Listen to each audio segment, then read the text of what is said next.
Yeah, we're live. Another episode of The Oddest Couple. I'm Felix Sabine, and we have John A. Light over here. Quick reminder, subscribe to our Patreon channel. The link is in the description of this video for more content. Call into our show. We had a couple viral episodes recently and a lot of people that wanted to ask us questions, so that's the best place to do so. Like this video, comment anything that you're thinking. Some of the comments on the last few videos have been crazy and honestly kind of fun to see. So make sure you do that. Subscribe to our channel, all of that good stuff.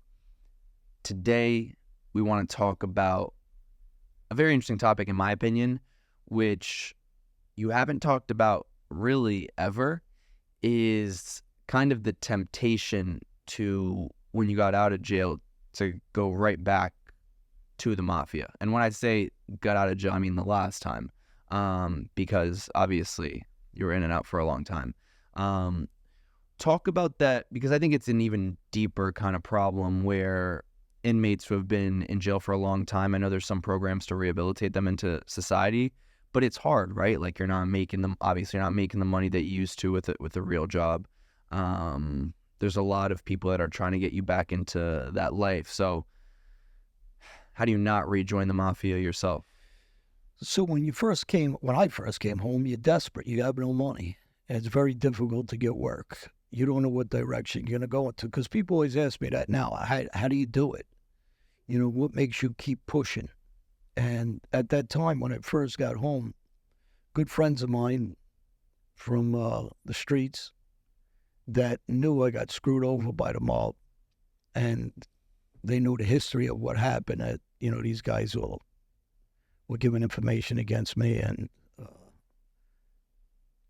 that I never got caught. So my friends that were loyal street guys that knew me forever will approach me and said, you know, F these guys, you know, start coming back with us and let's start moving around together with you. And, you know, obviously people know I know a ton of people in the country, out of the country, in the neighborhoods. So I lived everywhere.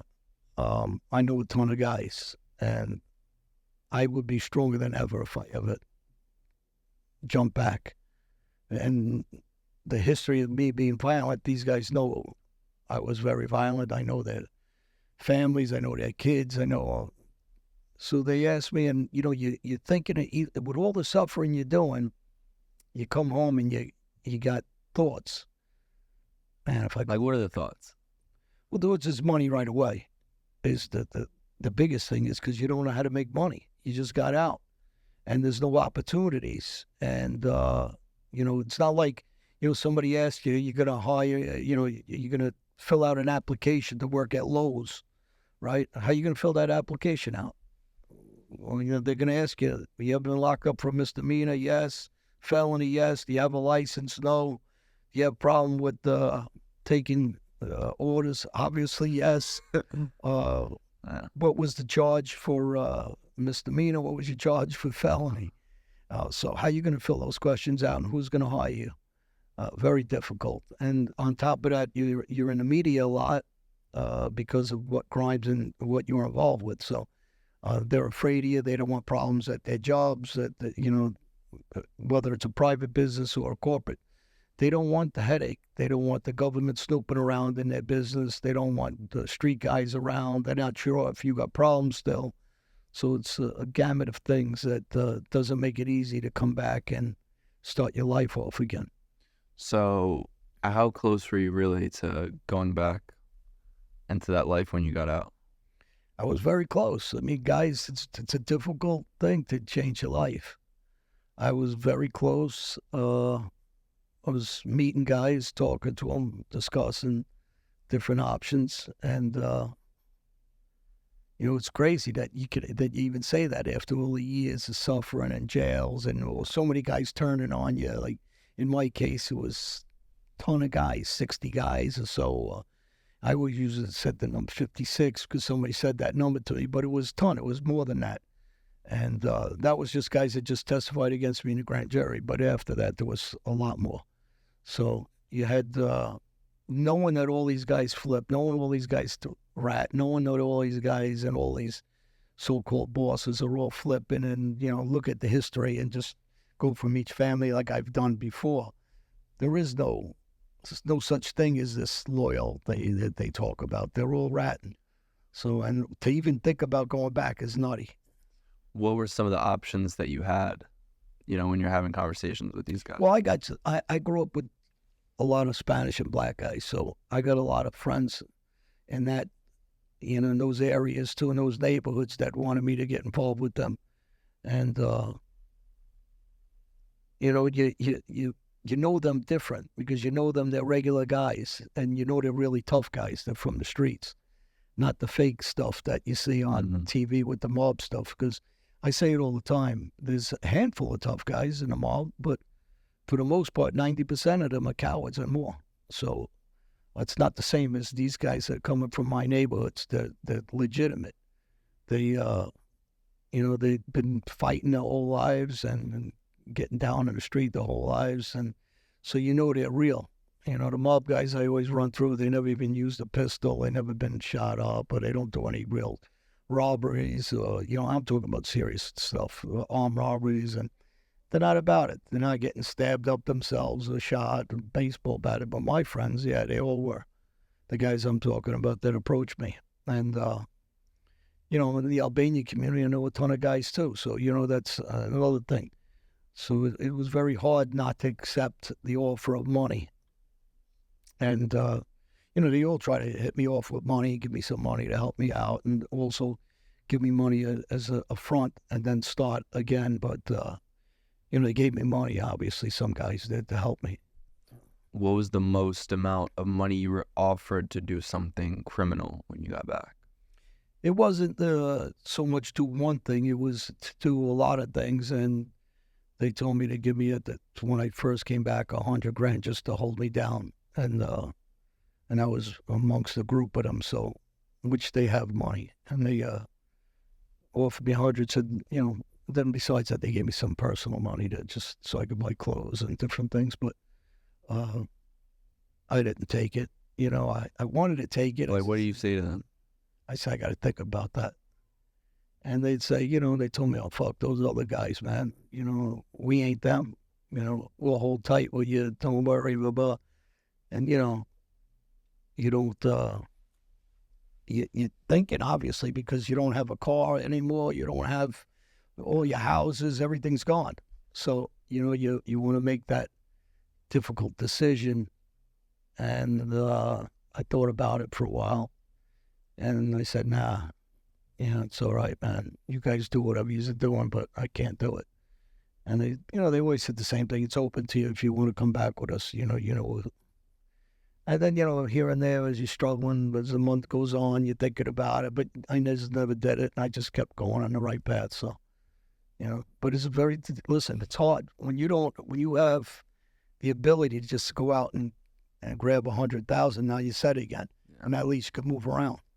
But I didn't do it. I took the hard path, and I did it slowly through construction, through some offers, some regular jobs I was doing, and I put some things together in that industry, and eventually, I got there again. What does the justice system do, or I guess the prison system in general, do to rehabilitate a guy specifically like you? Like, did they do anything or any courses or tell you? Because I know for some other people they try, or there's programs. There's not much out there, really. A lot of programs are bullshit, nonsense. They don't do anything. The problem is the system needs to be overhauled completely. I've said it 100 times because, I was talking about Kensington and Philadelphia, and they have these drug-free zones. So when they talk about rehabilitating, they don't rehabilitate the kids that are out. Forget about the ones in jail. They leave them there, and they tell their big answer to this is, and I was on CNN too when I went with Dr. Tuskegee, and we were talking with Anderson Cooper, and we were talking about these drug-free zones, and I said, how is this a fix? This is like saying you're giving up on all these kids' lives. You can go get drugged up for the rest of your life, and no one gives a shit. Yeah. So why would you put money into that, instead of $200 billion into Ukraine, when you could put it into legitimate rehabs and, education since they're young kids, instead of some of this crap they're teaching, teach some of this stuff. Right. So kids don't ever get into drugs, and you get them into more of therapeutic stuff. Psychiatrists will tell you as you're a kid to build confidence and things like that. There should be more classes like that, and the jail system, same thing. You got anger management classes they give you when you get out of jail. You're not doing nothing all day in jail. Right. So if you're going to make somebody do those classes, make them do them when they're in there as part of, and if they finish their class and they actually attend and get involved, you get 60 days off your sentence. You give them something as an incentive for the year. Right. But when you're taking these guys and they're struggling coming home as it is, and you're putting more pressure on them, they got to go to this class or that class. I don't get the idea. You're not helping them. You're helping them to go back, because every little brick you put on their shoulder that they got to carry with them makes it harder for them to make it out here. Yeah, it's hard enough as it is. It's very hard. The systems, they're changing. A lot of the systems changing in a good way. Like in Florida, they got this program when you're in prison, when you come out, you can still get a job for FedEx or one of these companies, Coca-Cola. And before you couldn't. If you had a record, they didn't hire you. And Florida has these programs. I don't know about here in New York, but they should have them. Do you remember one job that you had applied for and they saw your criminal record and they specifically said something to you? They asked you questions? Yeah, Home Depot. Really? Yeah. Were they what the hiring person there, what they say to you? You could forget about it. Really? Yeah. Yeah. They said they'll never accept you. So. It's hard. It's also sad too, because it's like a lot of those people that, what you're saying, want to actually change their lives. It doesn't incentivize you or motivate you at all to change your life if you know that it's very hard to find something, and B, you're going to be making less money than what you were making before. Yeah, I talk about it all the time because I'm, what's the word to use? I'm famous, I guess now. I mean, I hate using that word, but celebrity or whatever, and it's easier for me than most because I'm all over, right?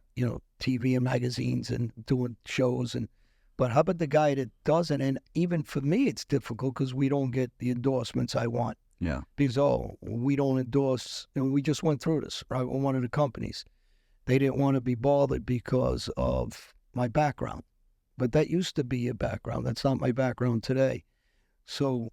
Why would they turn it down? I don't get it. Yeah. Because you're having open talks and we do shows on real issues. Yeah. That people want to know about. Real issues. Life. Which, speaking of, if there's people that are starting companies, local business, especially the tri-state area, right? Like we have obviously a ton of listeners. Reach out to us. We're always interested in working with different brands, different products, different small businesses, because we've done it before. And I think that there's a lot of opportunities for us to, especially if it's things that we align with or products that we align with. I align with these. Yeah.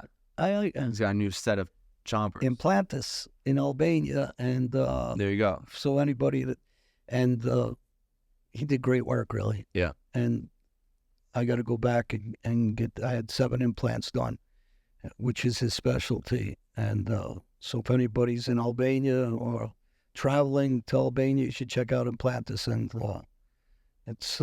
it was really, they were great work and really good people. How long was the whole process?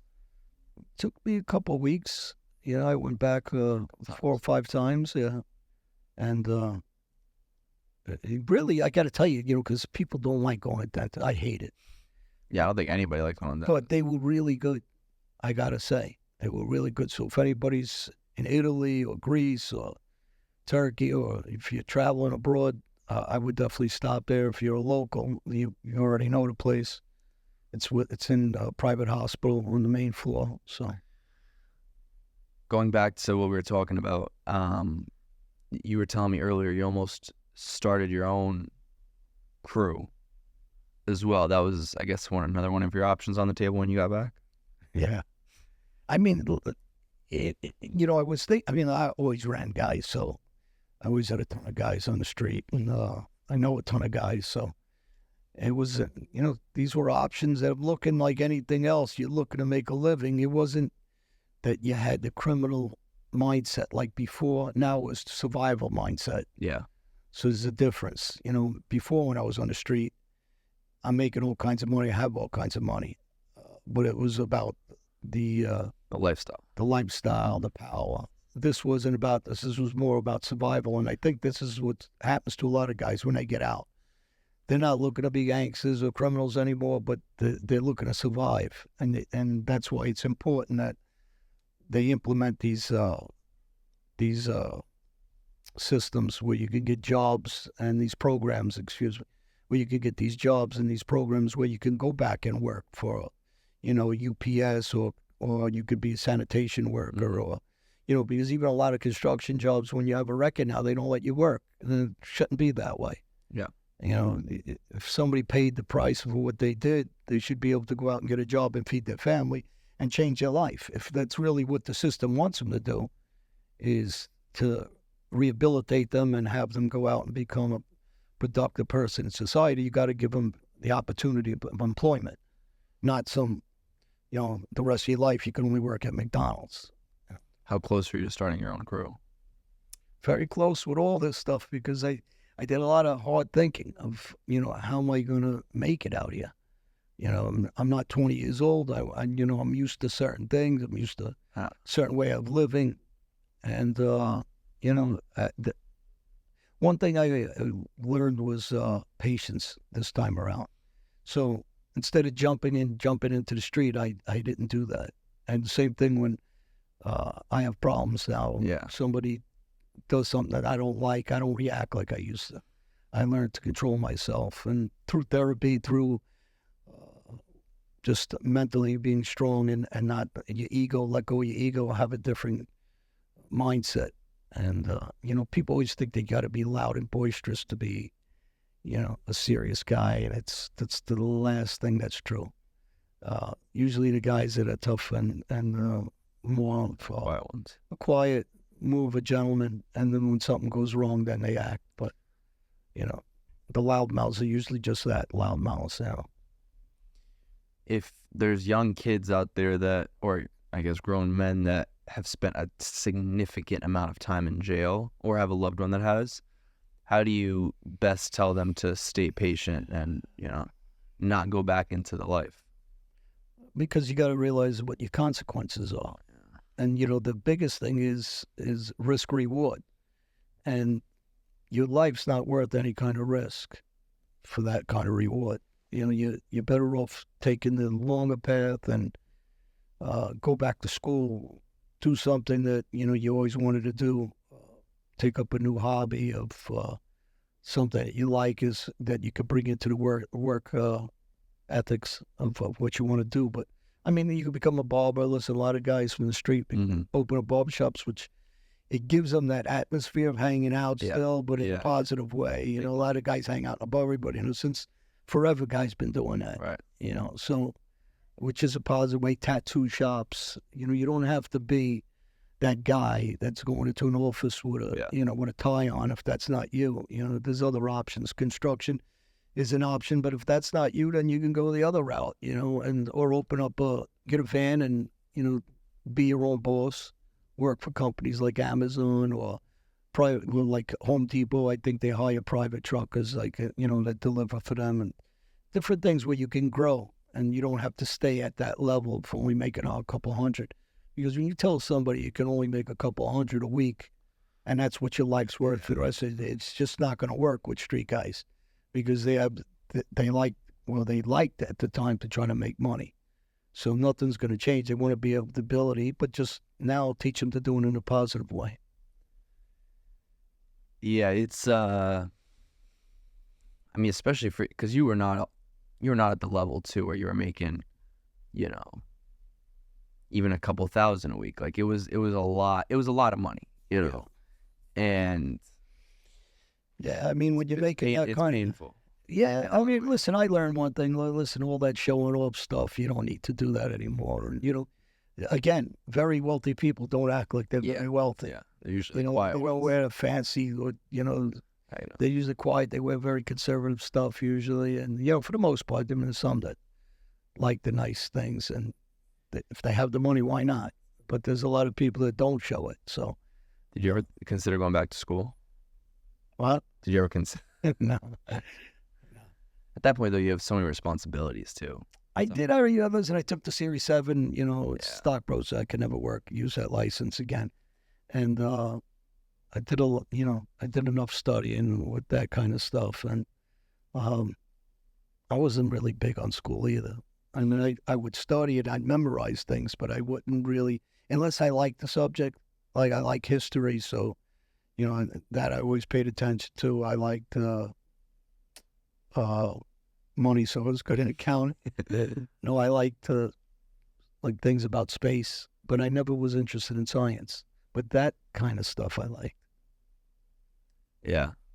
I mean, I always think, I still think you could do some kind of consulting work from a legal perspective to people that are in similar situations. I don't know. You have so much, because you also have knowledge about something so niche, right? Whether it's not just about, I don't mean it even about the mafia. I mean about the ins and outs of the legal system, the do's and don'ts, right? Especially for people that are in trouble or wrongly accused. I think also just work about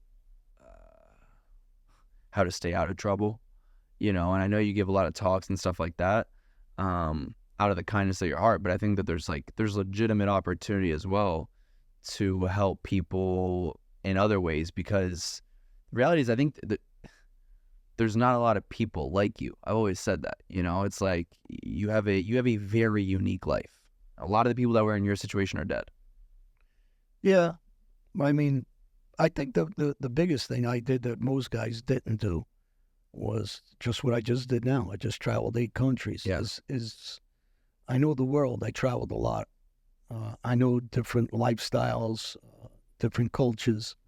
So when you do that, I think it broadens your mind. And I think that one thing Europe has right is a lot of the kids in Europe, when they graduate high school, they go and they travel abroad. Yeah. And I think that's smart because it educates them in a different way that you can't get educated in school. So I think it's very important. Would you ever live anywhere else?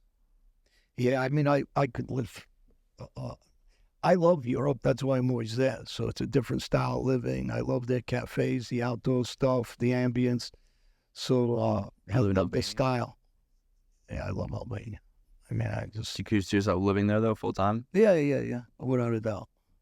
Yeah. I mean, the seaside there is unbelievable. And if you go to cities like Tirana, it's just a city. It's not what people think until you go there. It's a mini New York. It's got everything that you want in the city. But you go all over. Europe itself is beautiful. If you go to Croatia and Turkey, the beaches are beautiful. The Mediterranean, Greece. I mean, all these people have no idea because they don't do that traveling from the States the way Europeans travel all over Europe. Did you ever get recruited by the Albanian Mafia? I mean, listen, I know so many guys from the street around the world. In pictures they see me with, a ton of Iranian guys. So I love cultures. I respect everybody for who they are. There's the difference of, I never really looked, like I'm Albanian. I love Albania. Obviously, I'm patriotic to Albanian. But I also I have a lot of friends from Afghanistan, from Iran, from France, so I know people around the world, and I just look at people as, and I always say the same thing. It's just, if you have common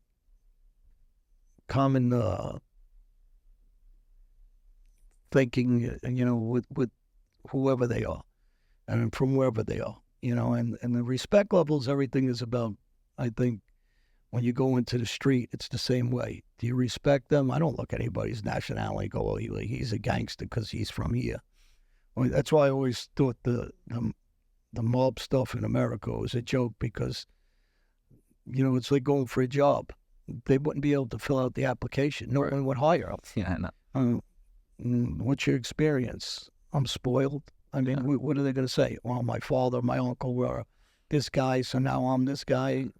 You know, they don't have the qualifications to be that street guy. But if you go to my neighborhood and you go to, Brownsville or Jamaica Avenue or East New York or South Jamaica, it's all street kids.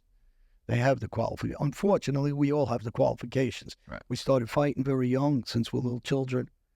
We started robbing. We started selling drugs. We started hustling. We started snorting. We did some, and it was part of those neighborhoods. The problem with those neighborhoods is that they should have this education system in these schools at very young ages so they don't fall for what I fell for.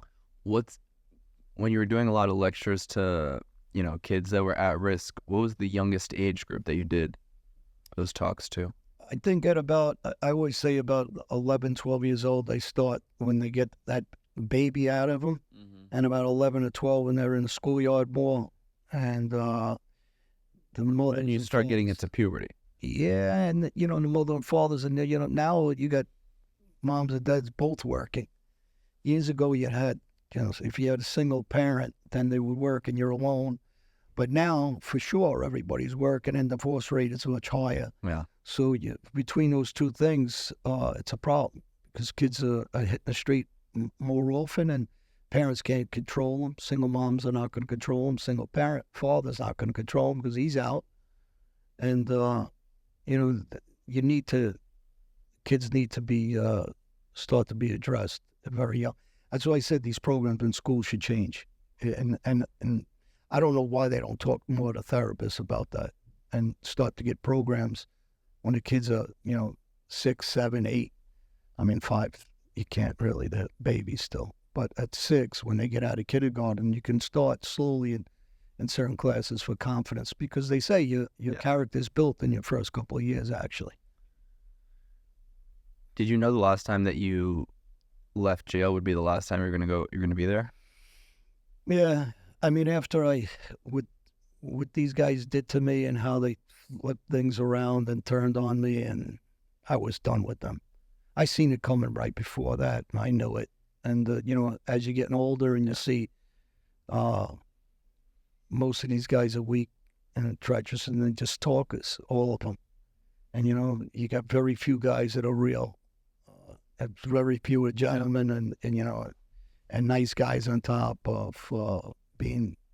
You could be a street guy, a tough guy. You can be whatever. You maybe choose the wrong path, but you be a nice guy at the same time. Most of them aren't. There's nothing. There's no substance to them, no character. I think that's the biggest thing.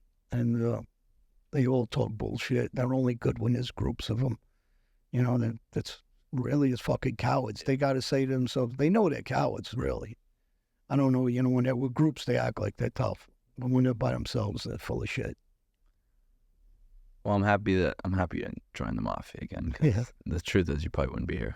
Yeah. No, I like this life. Yeah. I mean, it's true, like, especially at that point, one more small thing and... Yeah, well... They fuck you. I mean... Well, you know what? It's the thing is, it's not what people think. You don't have to be caught to get. You don't have to get caught to be caught. Right. I'm a prime example. Never caught. Yeah. Yeah. Well, anyways, thank you guys for watching this video. Make sure you like the video, comment, subscribe to our channel. We'll be back more with a lot of new content. Join our Patreon channel as well. We have a nice little community of people on there. The link is in the description of this video, and we'll see you next time. See you next time. Don't forget my dentist in Albania.